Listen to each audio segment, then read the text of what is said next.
G'day and welcome to Queensland Weekender, and what a cracker of a day we've got here at North Straddie. I'm here for two very good reasons. One, the Quandamooka Festival is well underway, and two, it's whale season. We'll find out more later in the show. Also coming up, exploring the coast by rail. With plenty of stops along the way to take in the best of coastal Queensland.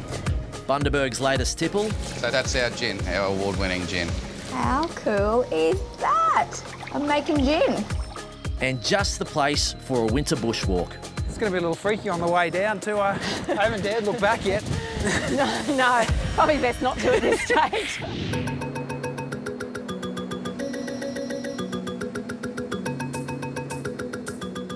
We're the kind of blokes that love to stop and smell the roses. In other words, we like to take in all of the sights. Yep, and one of the best ways to do that is by train. We're here in Cairns, about to jump on board the Spirit of Queensland and take it all the way down the coastline to Brizzy. The journey is called the Southern Coastal Rail Explorer, an 8-day travel package. With plenty of stops along the way to take in the best of coastal Queensland. Yeah, mate. Oh, cheers, bud. Thank you.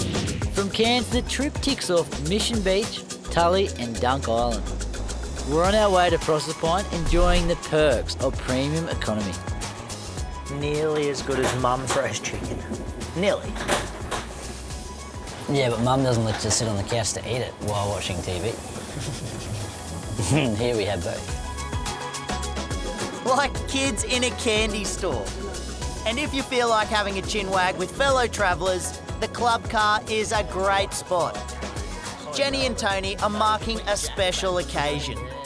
This is our 50th wedding anniversary trip, sort of. Oh, really? It comes up in July, and I keep on forgetting the date, you know. That's all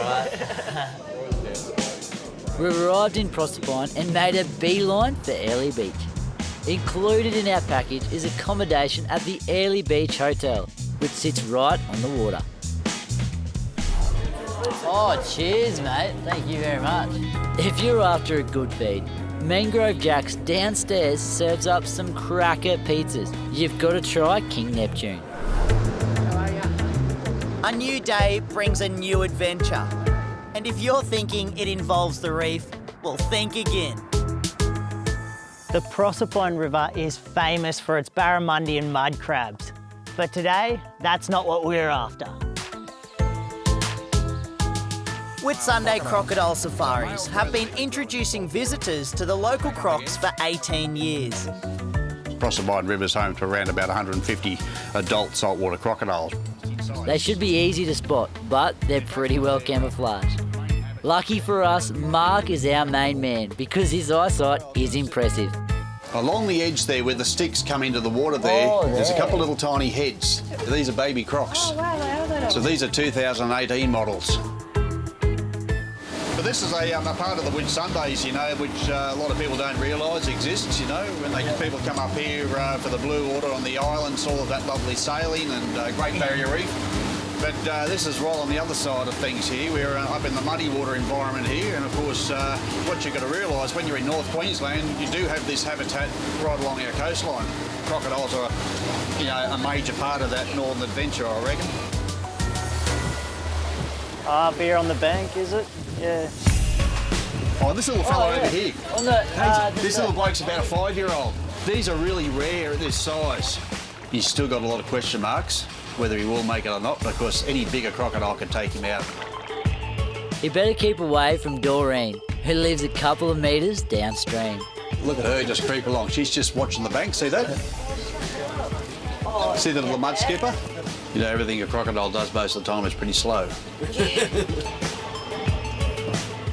You see a lot more crocodile, don't you? God, she's big. And that's the croc for you.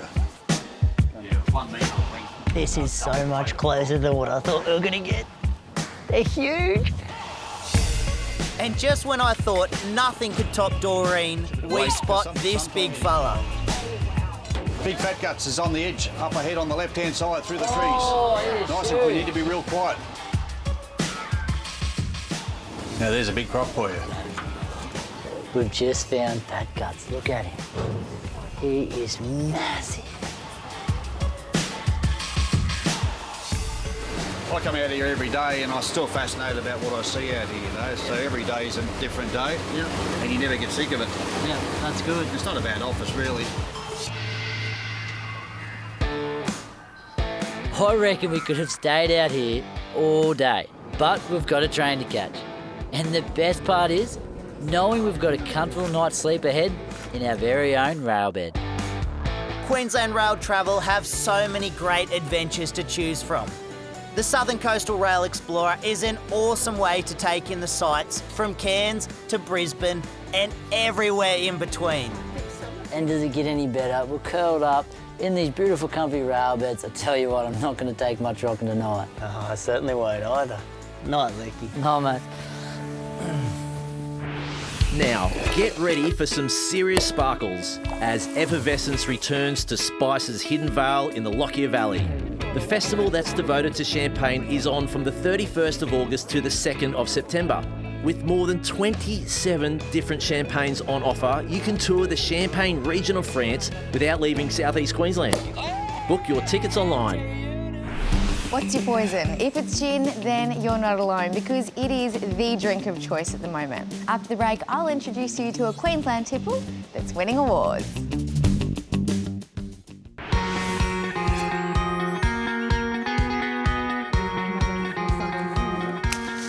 All right, so that's the leaves that we strip down and dry. Yeah, they've held really well through winter. Yeah. And when they're dry, of course, the flavour is more intense. Yeah. So they're dried out, crushed up and sent in to you. I'm at Flavours of Bundaberg, helping Rick Prosser pick up a fresh supply of Fiona Walker's lemon myrtle. It's one of the very special ingredients in his recipe and it smells divine. I'm going to need plenty more of this stuff. That's great. We've got lots and lots that's growing on trees. Yep.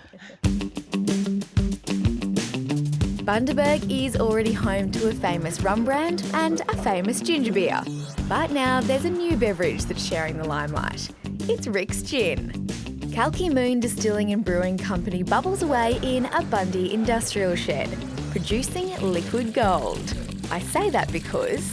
All right, so tell us what you're excited about. Well, our classic gin has just won gold in London at the International Wine and Spirits Competition. Ah, how exciting! You must be stoked. We are. So come and have a look. This is where the magic happens. It was only a couple of months ago that this family-run business that's only 18 months old also won gold at the Australian Distilled Spirits Competition for its London Dry Gin. That's 2 big awards for the micro distillery, and they get a lot of visitors wanting to see how it's done. Yeah, there's a big push now for the local craft industry, whether it be for sourdough producers or brewers making beer through to us distilleries, so that paddock to plates really become popular throughout Australia. Apart from alcohol, the key ingredient of gin is juniper berries. Then distillers add their own recipe of botanicals to the blend. The gin is very personal, and I'm just lucky that what tastes good to me seems to resonate with the rest of the country in the products that I produce. So what we do with this process is we're macerating the liquid, so these will now soak for a period of time. Angelica seeds. Coriander,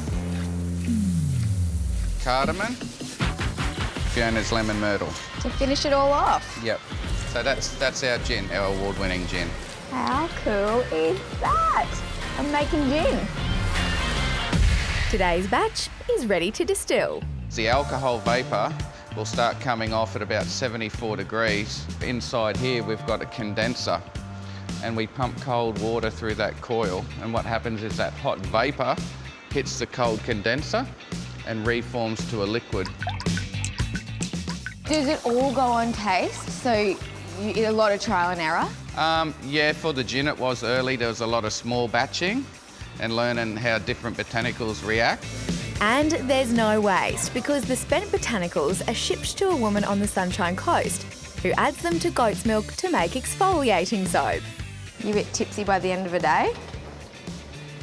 No.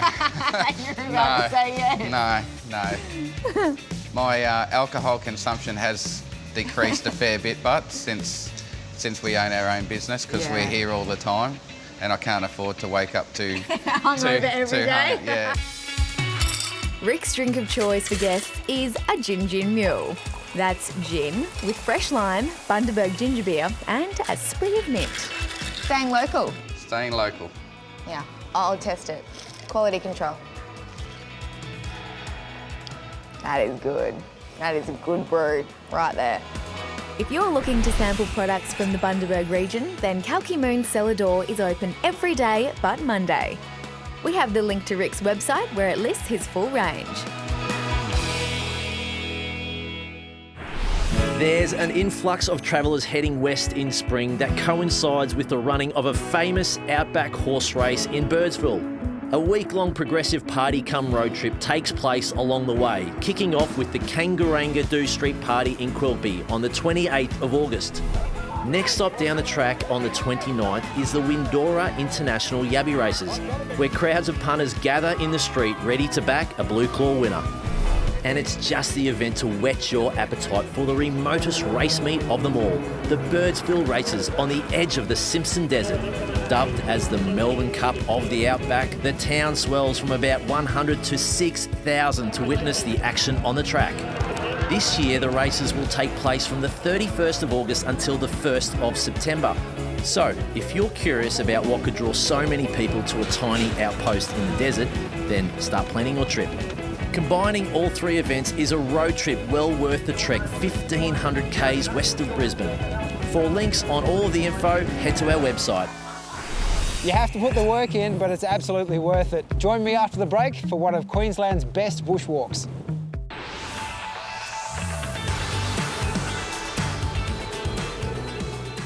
One of the things I love about southern Queensland in winter is a chance to rug up, get by the fire with a glass of red. It's also a chance to check out some of the state's best bushwalking, and it's not too hot to enjoy it.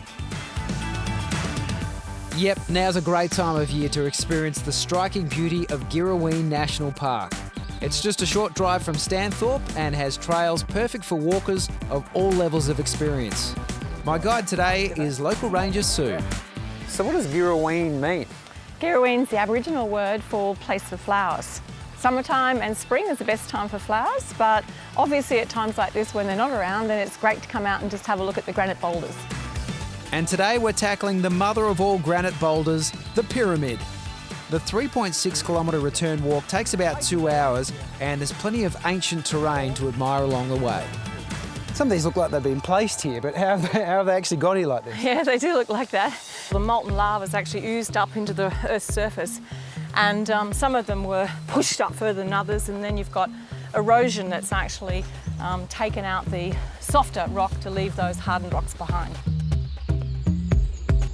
Oh, so we're almost there? Oh no, we've just done the stairs now. The hard bit's ahead of us right up here. Good. Yep. All right. This better be worth it. Once you start climbing, you quickly get a sense of the task ahead. If you do begin to have second thoughts, not to worry. And so what do they call this? This is actually called Chicken Rock, this area here. A lot of people decide whether they're actually going to go any further from here on in. So they chicken out here? Yeah, so you up for it? Yeah. Okay, is that convincing? It's going to be a little freaky on the way down too. I haven't dared look back yet. No, probably best not to at this stage. Is it too embarrassing to go down seated? Not at all. All right, good. From the base to the summit takes about 20 minutes, but before you arrive, there's one little stop you should make. Here it is, eh? This is it. This is the balancing rock. This Yeah. is the one that everybody comes to see at the top of the pyramid. This gentle giant is anchored in just 2 tiny spots, and it's a hiking tradition to give it a good shove. Maybe if I put my legs into it. Yeah, put your shoulder into it. Yeah, I'm trying, Sue, I'm trying. No, I think it's pretty solid. Definitely. Yeah. It's not going anywhere today. No. Maybe another day, but not today. Okay. From here, it's just a few more steps to the summit. This is spectacular. This is it. We've finally made it to the top. Yeah. All worth it, isn't it? Yeah. Wow. That view. Yeah, unreal. Is it normally this windy, Sue? No, it's not nearly this windy usually. I think today's the windiest day I've ever felt in Girraween. It's unbelievable, we're about to take off. Spread your wings, here we go.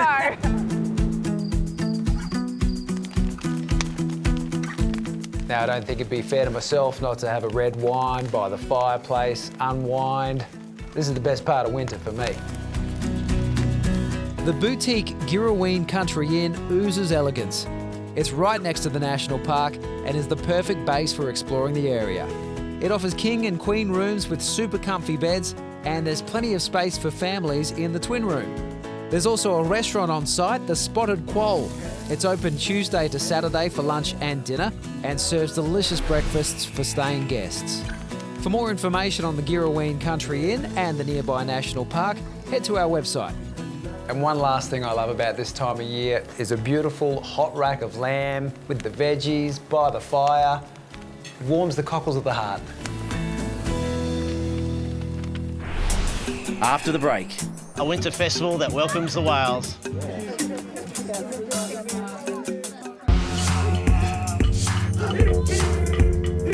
The Quandamooka people are the traditional owners of North Stradbroke Island, or Minjerribah. Each year they celebrate their culture with a 3-month festival on the island. And visitors are invited to come along. Yura Yallingbilla, or Welcome of the Whales, is a full-day event and is one of the festival's highlights. And it kicks off with some traditional dancing.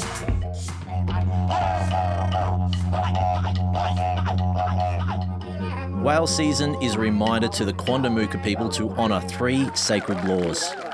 You must never fight with your in-laws. Oh, that's tough. That's a tough one. That's a tough one, yep. You can't even swear in their presence.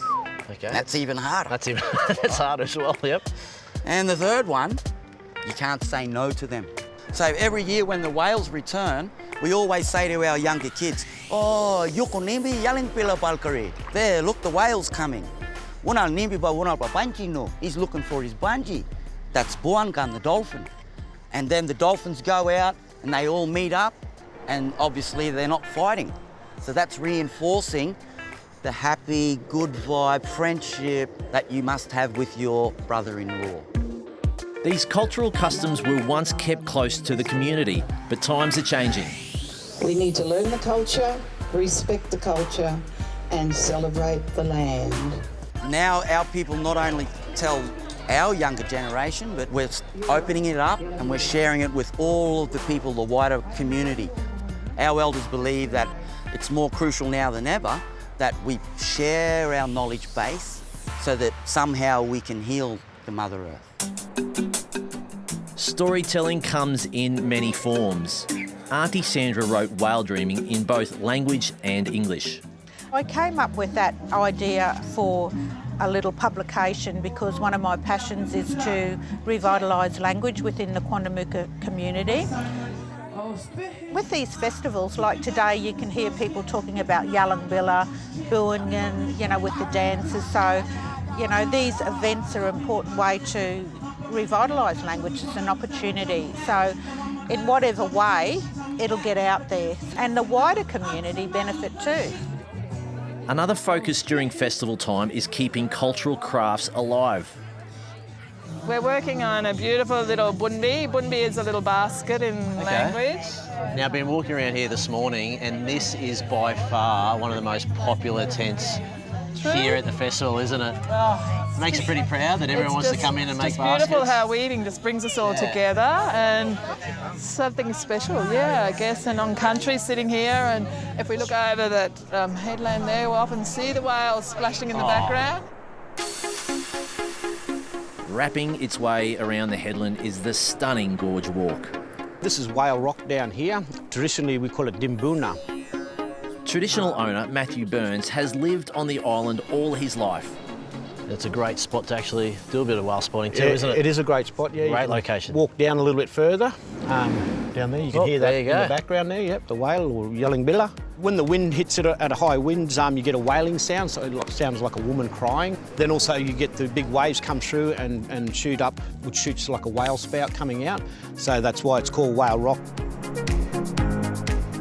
If you're looking for somewhere to extend your stay, surely Whale Watch Resort is the place. The apartments are at Point Lookout overlooking Main Beach and the whales passing by.